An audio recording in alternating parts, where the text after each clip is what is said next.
John Glenn puts the age back in space age. He rides up and away in the crew of Shuttle Discovery's mission of hyperspeed, hype, and hope to unlock the secrets of space and aging and point the way to the next phase of the U.S. in space.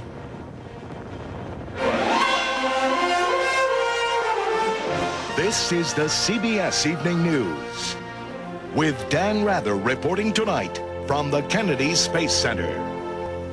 Good evening. A turning point tonight to what could be America's new space age. Shuttle Discovery's Launch Pad 39B here at the Kennedy Space Center stands empty back there tonight. And first word from space, John Glenn says he's A-OK. This is beautiful.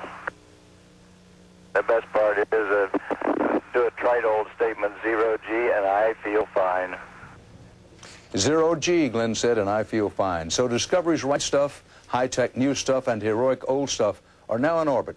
All told, a living legend and a living experiment in aging and long-term space travel is underway.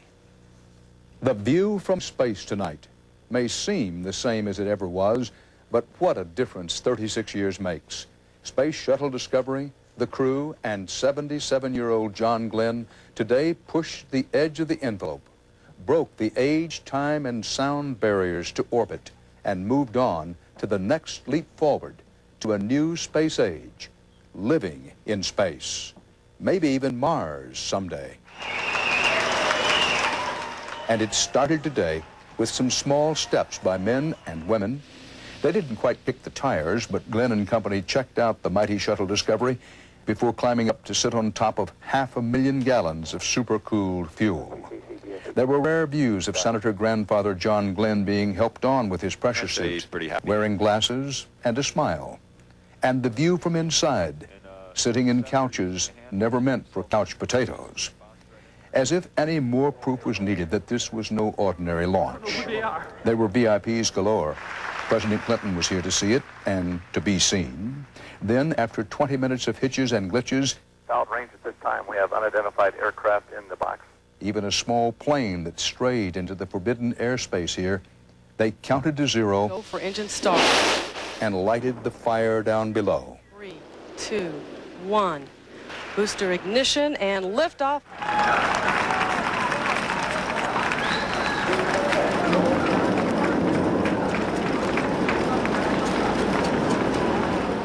The rolling thunder rumble it makes is unearthly. The noise is something you feel, much more than hear. But while it looked picture perfect, it wasn't flawless. A NASA camera caught this during blastoff. A small door fell off, the housing for the shuttle's drag parachutes used in landing. They're assessing the problem tonight. They don't expect it to affect the landing. It dinged, but didn't damage the engines. There's been no ding or damage to the public enthusiasm for this mission and John Glenn's return to space. You could see it in the crowds that gathered for a Florida Space Coast version of Glenstock. And as Eric Ingberg reports, in the personal attendance here by the VIest of the VIPs. 2 launch spectators had a front row center view but had to share one pair of binoculars as Discovery soared. President Clinton becoming the first president to witness a shuttle launch in real time in NASA Ease. Other couples in cheaper seats were also making do with one set of binoculars. You can probably see it better because Many had gotten up before dawn to fight huge crowds for a good view. Good, Rocket, go, go! 200,000 people lined the highways. NASA hasn't seen crowds like this in years. I think it's great. It's very exciting. Glad John Glenn's going up. Godspeed to all of them. Good day. And at places like the Air and Space Museum in Washington, where Glenn's Mercury capsule is on display, the launch seemed to ring a bell for everyone, especially the 50-plus crowd. I hit my 51st birthday, and I'm thinking, as I was watching that, there's a geezer in space, and I like it. Original 7 astronaut Gordon Cooper hoped the excitement generated by Glenn's return to space will translate to more support for exploration. It was the first time in years that we've had this kind of crowds and this kind of attention and this kind of attendance. And I think it's great to see it again. And one teenager ventured the opinion that Glenn today wiped out the stereotype that many young people have of 77-year-olds who belong sitting at home playing checkers. Dan? Thanks, Eric Ingberg. John Glenn is just one of the magnificent 7 in orbit tonight. Here's the who's who on the rest of the crew, ranging from shuttle veterans to a rookie Spanish astronaut, less than half Glenn's age, to a heart surgeon from Japan. Watching out for all of them now, and their especially heavy mission load this time, is Mission Control at the Johnson Space Center in Houston. CBS's Jim Axelrod has the latest from there. Jim? Dan, it'll be a busy next 9 days for Senator Glenn, who's now payload specialist Glenn, and he's wasting no time getting started on his work. In fact, right now, 340 or so miles above Earth, John Glenn is conducting experiments designed to test the effects of zero gravity on the aging process. According to the flight plan, at this moment, he's breaking out and putting on some of the monitors he will wear. There are about 80 experiments crammed on board, and while experts have debated the real value of the science Glenn will conduct, 80 is a lot compared to other missions. Glenn himself is trained to participate in about 15. Ahead tonight is a meal and then sleep. They've got 8 hours budgeted for sleep, but other shuttle veterans have said there is still too much adrenaline pumping to fall asleep right away on an astronaut's first night in orbit. Tomorrow, Glenn will be right back at it as far as the experiments go, including swallowing a tiny radio transmitter designed to keep tabs on his body temperature from inside. It's the size of a pill, tiny for some, but when Glenn first saw it, he said that's the biggest pill he'd ever seen. Dan? Thanks, Jim. It's no secret anymore that Glenn was disqualified from one shuttle medical experiment involving sleep and aging. What's still secret is why, and those who know aren't talking. CBS's Cheryl Atkinson has been aggressively looking for the facts on this situation and has some new information. Cheryl? Well, Dan, this is a story of how not to handle a national hero. It began last February when NASA assigned Glenn to a study on the natural sleep hormone melatonin. I'm Kurt Brown. But putting John Glenn on this study meant the requirements had to be changed to include people Glenn's age. And a pre-flight safety test was added, which included extensive heart and lung monitoring. It was during the physiological testing that the lead researcher on the sleep study says he detected an abnormality in Glenn. He notified NASA, and to his surprise, NASA already knew, but hadn't told anybody, citing medical privacy. And nobody will say what the abnormality is, but Glenn was dropped from the melatonin study, raising questions as to whether he was fit to fly. That is not my decision to make. I was never involved in the, and nor have I reviewed Senator Glenn's medical records. So I'm not in a position to evaluate or to comment on that. NASA didn't share Glenn's medical records with Dr. Seisler, but insists Glenn is at no special risk. I don't remember we probed anybody as much from the medical standpoint as Senator Glenn, and he has a clean bill of health.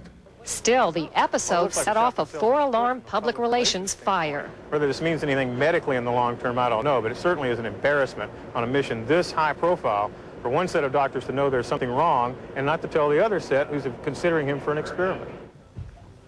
NASA's actions gave the appearance that it was searching for scientific reasons to justify Glenn's mission.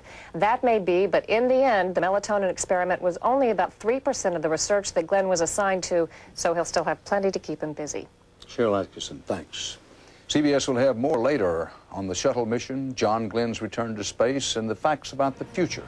Straight ahead, the rest of the day's news, including U.S. government approval for a drug to prevent breast cancer and a convicted murderer freed after years in prison. All that and more still to come on the CBS Evening News from the Kennedy Space Center.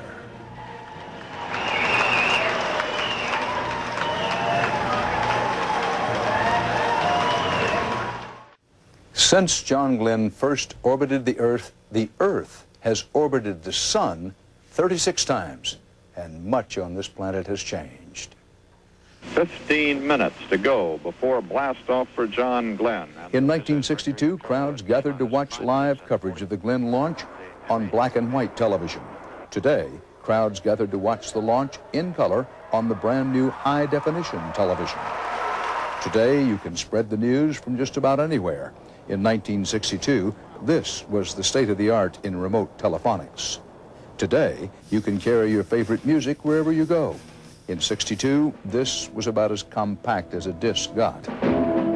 Back then, the young generation twisted to the music. Today, they mosh to a different beat. Whitey Ford led the assault. Then, the New York Yankees were champions of baseball. Championship, 4 games to 1. Today, it's the New York Yankees, which goes to show the more some things change, the more they remain the same. And one thing that never changes on this planet is man's endless fascination with the world beyond our own. Well, that's yesterday and today. What about tomorrow, the future in space? CBS News expert space consultant Bill Harwood joins us. So, Bill, where do we go from here? Dan, this mission today marks a clear break with the past and a symbolic bridge to the future. Just a mile or so from where John Glenn blasted off today, the shuttle Endeavour stands poised for launch December 3rd to carry the first space station component into orbit for NASA. That space station is going to be built by U.S. astronauts and Russian cosmonauts working together in friendship versus the Cold War competition that prompted John Glenn's first flight back in 1962. And that level of cooperation is going to be crucial for what many believe will be the next step in solar system exploration, which is manned missions to Mars, possibly as early as maybe 2015. And in brief, what's happening right now to make that dream a reality? NASA is working, even as we speak, to mount a sample return mission, a robotic mission to Mars to scoop up samples, return them to Earth in the 2005 time frame, and if they can find a fossil or two, that's going to light a fire for a manned mission. Bill Harwood, what a dream. Now, beyond the future in space, there is the mission impact back on the ground today. When they lighted up those engines, they fired up dreams worldwide. There, in the mix of evaporating gray smoke contrails and hard, heavy metal, is a touch of gray, but forever young, coexisting in John Glenn and in our collective dream. Human flesh and high-tech flash. The message, at any age, you can make a difference and take a new shot at life. Part of our world tonight. I'll be back here later on CBS with 48 Hours, and Russ Mitchell has a preview. A loving husband and devoted father vanishes. Please tell the boys I will watch over them from heaven. 15 years later, a shocking discovery. My first thought was, could this possibly be true? Dad's double life, later on 48 Hours. 48 Hours, 10 o'clock, 9 Central Time on the CBS television network. Till then, Dan Rather for the CBS Evening News, reporting tonight from the Kennedy Space Center in Florida. Have a good evening. This is Channel 8's Eyewitness News at 6:30. Welcome back. To everyone's relief, John Glenn and the crew of the shuttle Discovery are safely orbiting the Earth at this hour. The world's oldest astronaut has checked in from space. Glenn said, "Zero G and I feel fine." Lee Cowan has the latest on today's historic launch. 3, 2, 1. Booster ignition and liftoff of Discovery with a crew of 6 astronaut heroes and 1 American legend. The waiting was finally over, not only for John Glenn, but for the rest of the country, too. Roger roll, Discovery.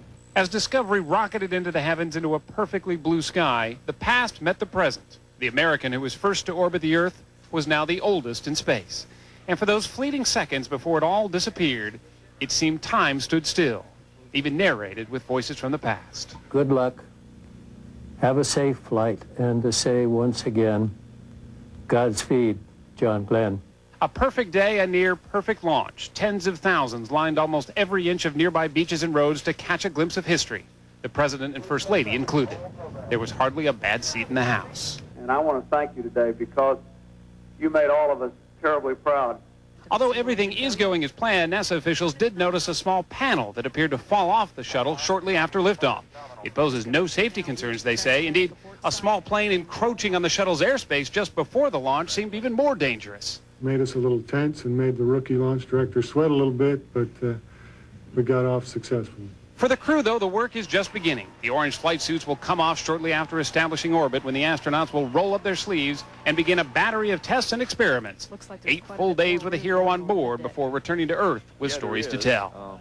It only took Discovery about 8.5 minutes to make it into orbit. By the time most of us are having dinner tonight, John Glenn will have already seen at least several sunsets. And he already will have been in space more than twice as long as the last time around. Lee Cowan, CBS News at the Kennedy Space Center.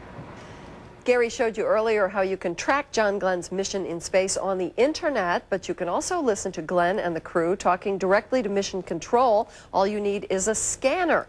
Just tune your scanner to 146.7300 megahertz, and you can hear conversations between Mission Control and a Space Shuttle crew. Once again, that's 146.7300 megahertz. Today's liftoff was delayed for several minutes as minor problems arose. First, an alarm sounded in the cockpit. That was quickly dealt with. Later, an airplane wandered into the restricted airspace. Countdown was stopped, but it resumed a few minutes later. Former Apollo astronaut Buzz Aldrin explained the purpose of those timeouts. Well, that's the purpose. If something gets a little bit behind, then that one catches up during the build-in hold, and they make an estimate, if they ever get behind the countdown, they make an estimate as to how long it's going to take to catch back up again. President Clinton, as we saw, watched the launch from the roof of the control center. He is the first sitting president to see a launch in person since Richard Nixon in 1969. That was a while ago. Well, from rockets that sent John Glenn on his first trip into space to today's space shuttle launch, America's space program has come a long way. Tony Clark looks at the ups and the downs. We've gone for main engine start. We have main engine start. Since the first launch 17.5 years ago, the space shuttle program has soared to tremendous heights. And the shuttle has cleared the tower. And it has fallen to cavernous lows.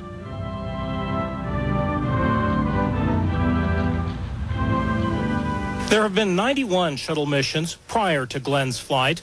Crews have spent a total of 783 days in orbit, performing experiments, launching satellites, retrieving satellites, and repairing them. They've practiced building a space station and linked up with the Russian Mir space station to learn what it's like to live and work on one. With the deployment of the Hubble Space Telescope in 1990, the shuttle helped astronomers look out into the heavens. And over the years, astronauts have returned to Hubble to give it an even clearer view. The doors just sprung open. Sure did. The space shuttle has provided a number of firsts for the U.S. space program. Sally Ride became the first American woman to fly in space in 1983. 9 years later, the crew of Endeavour included the first African-American woman in space, the first Japanese astronaut, and the first married couple on the same flight. The shuttle has offered scientists from around the world the opportunity to work in space and to show people in their homeland the peculiarities and the benefits of working in weightlessness. While the shuttle has been a workhorse for NASA, it has not always lived up to its promise. John Glenn's flight is only the fourth shuttle mission this year. There were twice as many last year. The Spartan satellite was put on Glenn's flight because it failed to operate properly on a mission last year. In 1996, there was an Italian satellite that broke its tether and floated off. A fuel cell problem cut short one mission, and bad weather and woodpeckers have kept the shuttle on the ground. In some respects, the shuttle program has even suffered from its own success. Over the years, public interest has waned as flights seem to become routine. NASA hopes John Glenn will help turn that around. Tony Clark, CNN, Johnson Space Center. While this mission is capturing the world's attention, marketing efforts are capitalizing on John Glenn's return to space. Warner Brothers is releasing a 15th anniversary video of the movie The Right Stuff. QVC, the shopping channel, is pushing a flight jacket and a pen that writes in zero gravity, must be a space pen. Mattel is rolling out a Hot Wheels John Glenn action pack. The 77-year-old former senator won't make any money off merchandise connected to the mission, but he has retained a top literary agent to field book and endorsement offers. There's one of the pens they have in space right now, just like that. Well, we're winding down to Tuesday's general election, one of the tightest